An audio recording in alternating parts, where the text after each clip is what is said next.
Olá, sejam muito bem-vindos ao Concurseja. Hoje a gente vai fazer uma exploração bem detalhada no direito das sucessões aqui no Brasil. Oi, é isso mesmo. Vamos conversar sobre como o patrimônio de alguém passa para outras pessoas depois que ela falece, né? Exato. A ideia é desmistificar um pouco as regras gerais, a herança que vem direto da lei e também aquela que é definida por testamento. Vamos entender os conceitos-chave. Perfeito. É um tema fundamental do direito civil e mexe muito com a vida das Com famílias. certeza. Para a gente começar, então, do básico mesmo. O que seria exatamente esse tal de direito das sucessões? Bom, essencialmente, é o conjunto de normas, principalmente lá no Código Civil, sabe? Artigos 1784 a 2027, mais ou menos. Essas normas organizam como patrimônio, e aí entra tudo: bens, direitos e até as obrigações que podem ser passadas adiante, como tudo isso é transferido da pessoa que faleceu para os seus sucessores. Entendi. É a regra do jogo para depois da vida, digamos assim. E qual a razão de ser disso? Por que o direito se preocupa tanto com isso? Olha, tem dois pilares fortes aí. Primeiro, a proteção da propriedade privada, que é um direito fundamental garantido lá na Constituição Federal, no artigo 5º. E segundo, mas não menos importante, a proteção da família, da estrutura familiar. O direito busca dar segurança e continuidade para a família mesmo após a perda de um membro. Certo, propriedade e família. Faz todo sentido. Mas como essa transferência acontece na prática? Assim que a pessoa falece, já precisa correr atrás de advogado, de inventário, como é? Então, aí é que entra uma das coisas mais fascinantes, eu diria, do direito sucessório. É o chamado princípio da Sazini. Size-me. Nome diferente. O que ele diz? Ele está lá no artigo 1784 do Código Civil e ele estabelece uma coisa quase mágica, juridicamente falando. Ele diz que a posse e a propriedade da herança se transmitem automaticamente para os herdeiros. Automaticamente? Como assim? Isso, no exato instante da morte do titular dos bens. Puf! Morreu, a propriedade e a posse, mesmo que indireta, já são dos herdeiros legítimos e daqueles que estão no testamento, se houver. Caramba! Então não precisa de nenhuma ação inicial, nenhum documento imediato para essa transferência de propriedade acontecer? Exatamente. É uma transmissão que acontece por força de lei, no momento exato do falecimento. Claro, depois vai precisar de formalidades, como o inventário, para regularizar tudo, né? Para definir quem fica com o quê, pagar as dívidas. Mas o direito de propriedade em si, ele nasce ali, com a morte. É uma ficção jurídica, mas com efeitos muito práticos e imediatos. Protege a herança de ficar sem dono, digamos assim. Uau, isso é realmente poderoso. Princípio da Saizine, anotado. Mas quem são exatamente esses herdeiros que recebem tudo assim de forma automática? A lei define quem são eles, né? Sim, define sim. Existem basicamente duas formas, duas grandes vias para a sucessão acontecer. A primeira é a sucessão legítima. Legítima, porque vem da lei. Isso. Ela segue uma ordem de preferência que a própria lei estabelece. É a chamada ordem de vocação hereditária, lá no artigo 1829 do Código Civil. Primeiro vem os descendentes, filhos, netos, bisnetos, concorrendo com o cônjuge, dependendo do regime de bens do casamento, né? Isso é importante. Ah, então o regime de bens do casamento influencia aqui. Influencia, e muito. Em alguns regimes, o cônjuge herda junto com os filhos, em outros não herda sobre certos bens. É um detalhe crucial. Bom, se não tiver descendentes, aí a herança vai para os ascendentes, pais, avós, também concorrendo com o cônjuge. Entendi. E se não tiver nem descendentes, nem ascendentes? Aí o cônjuge herda tudo sozinho. E só na falta de todos esses descendentes, ascendentes e cônjuge é que a herança vai para os parentes colaterais até o quarto grau. Que seriam? Irmãos, tios, sobrinhos, primos. Exato. Irmãos, segundo grau, sobrinhos e tios, terceiro grau, e primos, tios, avós e sobrinhos netos, quarto grau. Essa é a ordem da lei. A sucessão legítima é a regra geral. Acontece quando não há testamento ou quando o testamento não cobre todos os bens ou é considerado inválido. Certo. Essa é a sucessão legítima. E qual a outra forma? A outra via é a sucessão testamentária.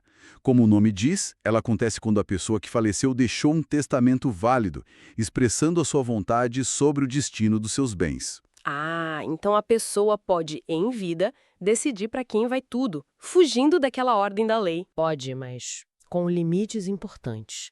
A lei brasileira busca um equilíbrio, sabe? Entre a vontade da pessoa e a proteção da família mais próxima. Limites? Que limites seriam esses? Existe uma figura central aqui: os herdeiros necessários. O artigo 1845 do Código Civil diz quem são eles. E quem são? Os mesmos da linha de sucessão? Quase. São os descendentes, os ascendentes e o cônjuge.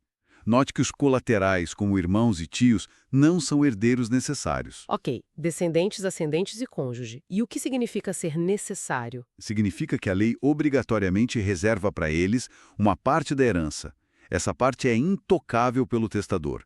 Ela é chamada de legítima. Legítima. E quanto é essa parte? Corresponde a 50%, metade do patrimônio líquido da pessoa na hora da morte. O artigo 1846 do Código Civil é claro nisso. Essa metade tem que ir para os herdeiros necessários, dividida entre eles, segundo as regras da sucessão legítima. Entendi. Então, mesmo em que a pessoa faça um testamento querendo deixar tudo para um amigo ou para uma instituição de caridade, se ela tiver filhos, ou pais, ou cônjuge vivo, metade do patrimônio dela obrigatoriamente vai para eles. Exatamente. O testador só tem liberdade total para decidir o destino da outra metade do patrimônio. Essa outra metade é a chamada parte disponível. É sobre esses 50% que o testamento pode realmente dispor livremente. Ah, agora ficou bem claro. Metade é legítima, garantida por lei para os herdeiros necessários, a outra metade é disponível, que a pessoa pode deixar para quem quiser via testamento. Um equilíbrio interessante mesmo. É um equilíbrio delicado, né? Tenta respeitar a autonomia da vontade da pessoa, mas sem desamparar a família mais próxima. E faz sentido. E falando nos bens em si, depois da morte e antes da divisão final, como fica essa massa de bens, direitos e dívidas? Você mencionou que pertence aos herdeiros pela Saizine, mas que é indivisível. Isso. Esse conjunto todo, bens, direitos, obrigações, formam o que a gente chama de espólio. Ele é como se fosse uma entidade temporária que representa o patrimônio do falecido. Espólio. Ele tem até CNPJ próprio para questões fiscais, por exemplo. E como você disse, ele é considerado indivisível até o momento da partilha. Ou seja, nenhum herdeiro é dono de um bem específico isoladamente antes da partilha. Todos são donos de uma fração ideal do todo. Uma fração ideal. Tipo, se são 2 filhos, cada um é dono de 50% de tudo, mas não de uma casa específica ou de um carro específico ainda. Exatamente. A definição de quem fica com o quê só vem com a partilha, que é o ato final do inventário. Certo. E o inventário é o quê? É o processo para organizar tudo isso? Isso mesmo. O inventário é o procedimento, que pode ser judicial ou extrajudicial, feito para levantar todos os bens, direitos e dívidas que compõem o espólio, pagar eventuais credores. Ah, importante isso das dívidas. Elas são pagas com a própria herança, né? Sim, fundamental. As dívidas do falecido são pagas com os bens do espólio. Mas tem um limite importante. As dívidas são limitadas às forças da herança, como diz o artigo 1997 do Código Civil. Ou seja, se as dívidas forem maiores que o valor dos bens deixados, os herdeiros não precisam tirar dinheiro do próprio bolso para pagar o que faltou. O prejuízo, nesse caso, fica com os credores. Ufa, isso é um alívio importante para muita gente, imagino. Então, o inventário apura os bens, paga as dívidas, e aí? E aí ele define qual a parte líquida que cabe a cada herdeiro, o quinhão hereditário, e formaliza a divisão e a transferência definitiva dos bens específicos para cada um. Esse ato final é a partilha. E esse inventário, ele demora muito? É sempre na justiça? Tradicionalmente era quase sempre judicial e podia sim demorar bastante, mas desde 2007, com a Lei 11.441, existe a possibilidade do inventário da partilha serem feitos de forma extrajudicial, diretamente no cartório de notas. Ah, extrajudicial. Isso deve ser bem mais rápido, né? Geralmente é bem mais rápido e mais simples. Mas tem requisitos, claro. Precisa que todos os herdeiros sejam maiores de idade e capazes, que estejam todos de acordo com a divisão. Um consenso é chave. Totalmente. E não pode haver testamento. Se tiver testamento, em regra, o inventário tem que ser judicial. Mas cumpridos esses requisitos, maioridade, capacidade, consenso e ausência de testamento, o caminho do cartório é uma ótima opção. Legal saber dessa alternativa mais ágil. Agora, uma outra dúvida que surge. É possível alguém ser, totalmente excluído da herança? Mesmo sendo um filho, por exemplo? É possível sim, mas só em situações bem graves, bem específicas, que demonstrem uma quebra profunda de respeito e lealdade com a pessoa falecida. A lei prevê duas formas principais para isso. Quais seriam? A primeira é a indignidade. Ela está prevista lá no artigo 1814 do Código Civil. A indignidade funciona como uma pena civil.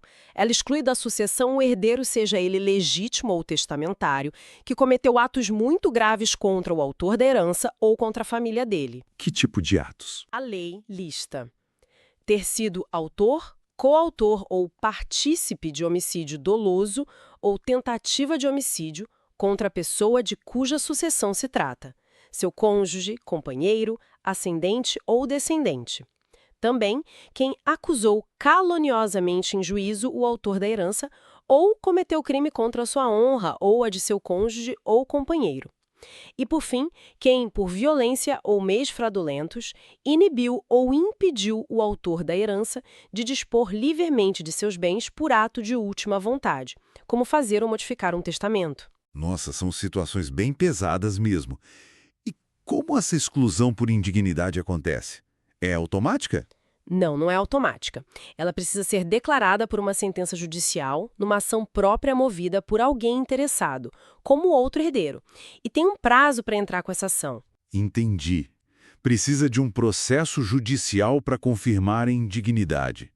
E qual a outra forma de exclusão? A outra forma é a deserdação. Diferente da indignidade, que pode atingir qualquer herdeiro e depende de uma ação judicial posterior, a deserdação é um ato de vontade do próprio autor da herança. Ah, então é a pessoa em vida que decide deserdar. Exato, mas ela só pode deserdar os herdeiros necessários, descendentes, ascendente e cônjuge, e só pode fazer isso através de um testamento, indicando expressamente o motivo. E qualquer motivo serve?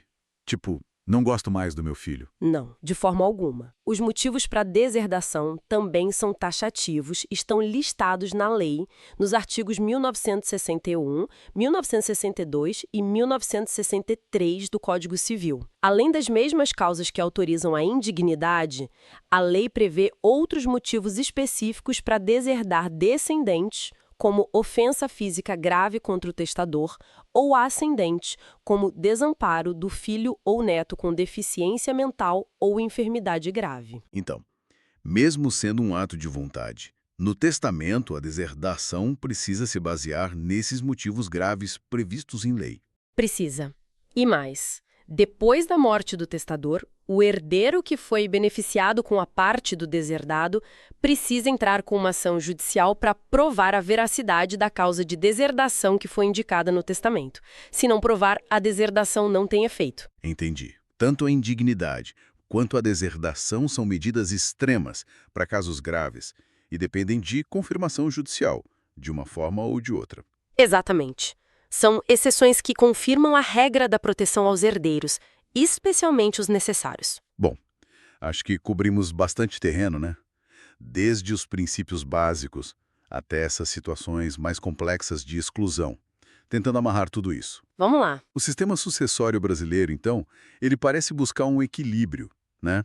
Por um lado, respeita a vontade individual da pessoa, através do testamento sobre a parte disponível. Sim, autonomia privada. Mas, por outro lado, protege fortemente o núcleo familiar mais próximo, os herdeiros necessários, garantindo para eles aquela metade da herança, a legítima. Perfeito, é essa balança. Compreender o princípio da saisine que dá essa transmissão automática e imediata. Que é surpreendente, né? Muito. Entender a diferença entre a sucessão que segue a lei legítima e a que segue o testamento, testamentária. E principalmente o conceito da legítima e quem são os herdeiros necessários. Tudo isso é fundamental. Mostra como o direito estrutura a passagem do patrimônio de uma geração para outra ou de uma pessoa para seus escolhidos, num momento tão delicado como a morte, que tem implicações legais enormes, mas também emocionais e familiares muito profundas. Sem dúvida. E pensando nisso tudo, fica uma reflexão talvez.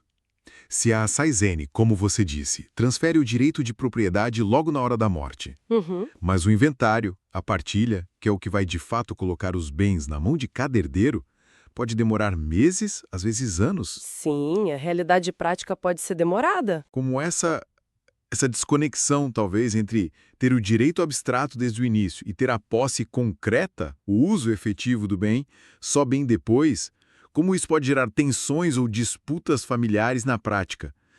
O que essa espera forçada revela sobre os desafios de aplicar a lei no dia a dia das sucessões? Excelente ponto para se pensar. Essa defasagem entre o direito no papel e a realidade concreta é muitas vezes o palco onde acontecem muitos conflitos familiares. Discussões sobre a administração dos bens, sobre o uso.